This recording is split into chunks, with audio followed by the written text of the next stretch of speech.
पश्चिम बंगाल में एसआईआर को लेकर जो सियासी तूफान उठ खड़ा हुआ है वो सिर्फ राज्य की राजनीति तक सीमित नहीं, बल्कि ये राष्ट्रीय सुरक्षा और अवैध घुसपैठ की गहन समस्याओं को भी उजागर करता है। राज्यपाल और टीएमसी के बीच ये विवाद अब नेक्स्ट लेवल पहुंच चुका है, जहां राजभवन में हथियारों की तलाशी तक करनी पड़ी। टीएमसी सांसदों द्वारा लगाए गए आरोपों ने स्थिति को और गर्म कर दिया, लेकिन एसआईआर ने असली तस्वीर सामने रख दी। बंगाल की सीमाओं पर अवैध रूप से रह रहे बांग्लादेशी डर के साए में भारत छोड़कर भाग रहे हैं। जी हां, वोटर वेरिफिकेशन की प्रक्रिया शुरू होते ही कई लोग भारत छोड़ने को मजबूर हो गए और कई को पकड़ भी लिया गया। यही नेटवर्क है जिसका इस्तेमाल पाकिस्तान और बांग्लादेश से अवैध घुसपैठ के लिए किया जाता रहा है।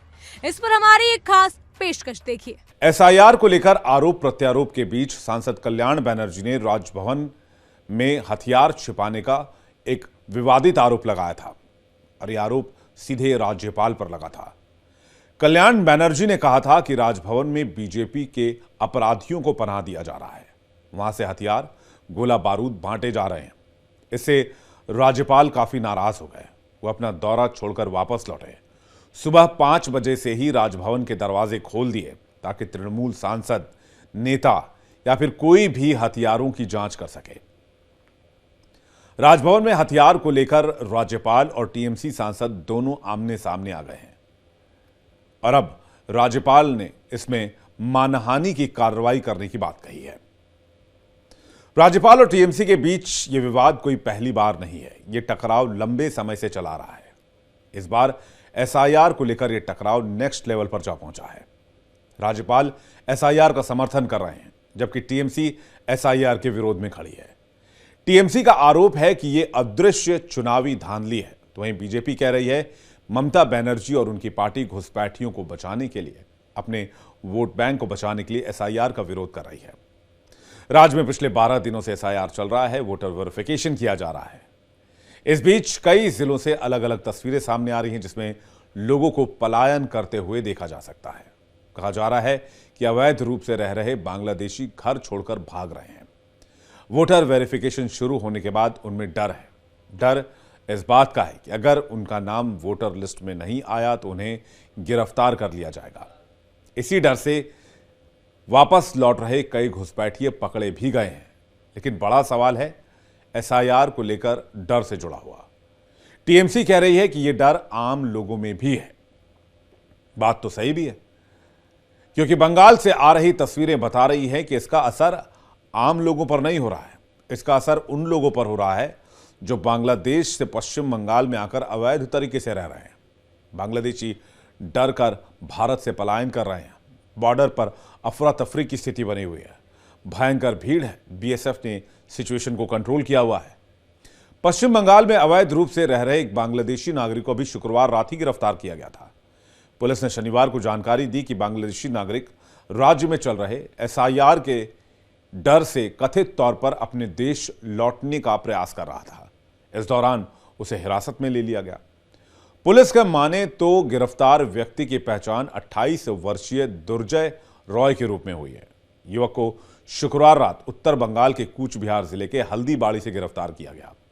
पुलिस के मुताबिक युवक ने यह भी कबूल किया है कि वो 4 साल पहले अवैध रूप से भारत आया था। भारत में रहने के दौरान उसने कथित तौर पर जाली दस्तावेजों के आधार पर आधार कार्ड और पैन कार्ड बनवा लिया। अधिकारियों के मुताबिक उसे स्थानीय निवासियों ने शुक्रवार दोपहर से सिंजरहाट इलाके में घूमते देखा और उस पर शक गहराया। सूचना मिलने पर दीवानगंज चौकी की पुलिस मौके पर पहुंची। तब दुर्जय से पूछताछ की गई तो उसने स्वीकार किया कि वो बांग्लादेश का रहने वाला है। इसके बाद पुलिस ने उसे गिरफ्तार कर लिया और दीवानगंज चौकी ले गई। पुलिस ने बताया कि युवक बांग्लादेश के सिराजगंज जिले के मरदिया गांव का रहने वाला है। वो करीब 4 साल पहले अवैध रूप से भारत में घुसकर आया था।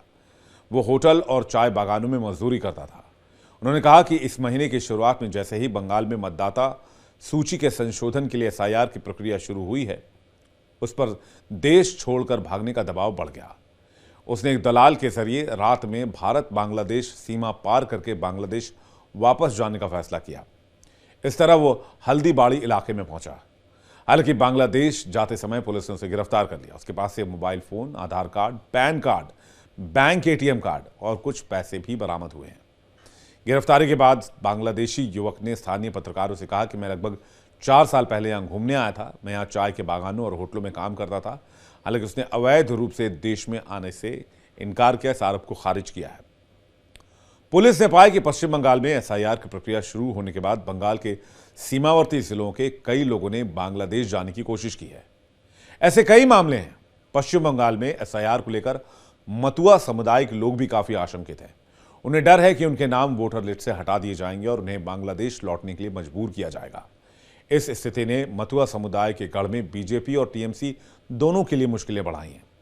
दरअसल मतुआ समुदाय के लोग 1971 में तत्कालीन पूर्वी पाकिस्तान यानी आज के बांग्लादेश में धार्मिक उत्पीड़न और सांप्रदायिक तनाव के कारण भारत आ गए थे। बीजेपी के केंद्रीय मंत्री शांतनु ठाकुर भी मतुआ समुदाय से ही आते हैं। बीजेपी इस समुदाय की आशंकाओं को दूर करने के लिए लगातार कैंप कर रही है। शांतनु ठाकुर ने भी समुदाय को आश्वस्त करने की बार बार कोशिश की है, लेकिन इनका डर कम नहीं हुआ है। दूसरी ओर टीएमसी ने एसआईआर को मतुआ समुदाय के खिलाफ भी साजिश बता दिया है। मतुआ संघ की नेता ममता बाला ठाकुर टीएमसी में हैं। उन्होंने एसआईआर के खिलाफ समुदाय की ठाकुरबाड़ी में अनशन भी किया। ममता बाला ठाकुर के बीमार पड़ने से यहां बीजेपी की मुश्किलें बढ़ सकती हैं। अगले साल होने वाले विधानसभा के चुनाव देखते हुए पूरा मामला पश्चिम बंगाल की राजनीति में एक बहुत गर्म मुद्दा बन गया है। मतुआ समुदाय का वोट बैंक काफी बड़ा है और दोनों प्रमुख पार्टियां इसे खोना नहीं चाहती हैं। लेकिन जाहिर है आने वाले समय में एसआईआर को लेकर कम से कम बंगाल के चुनाव तक बीजेपी और टीएमसी आमने सामने रहेंगे और एसआईआर को लेकर आरोप प्रत्यारोप का दौर जारी रहेगा, खास करके तब जब बिहार में एनडीए ने थंपिंग मेजॉरिटी के साथ वापसी की है। ऐसे में पश्चिम बंगाल का चुनाव दिलचस्प होता जा रहा है और मोदी सरकार और ममता सरकार के बीच तलवारें खींचती नजर आ रही हैं। बीजेपी और टीएमसी दोनों ही अपने वोट बैंक बचाने में जुटी है, लेकिन असली सवाल ये है कि देश की सुरक्षा और जनता की भलाई किसे प्राथमिकता मिलेगी। इन सब पर आपका क्या कहना है, हमें कमेंट सेक्शन के जरिए जरूर बताइएगा। फिलहाल के लिए इतना ही। तमाम खबरों के लिए फॉलो कीजिए इंडिया डेली को।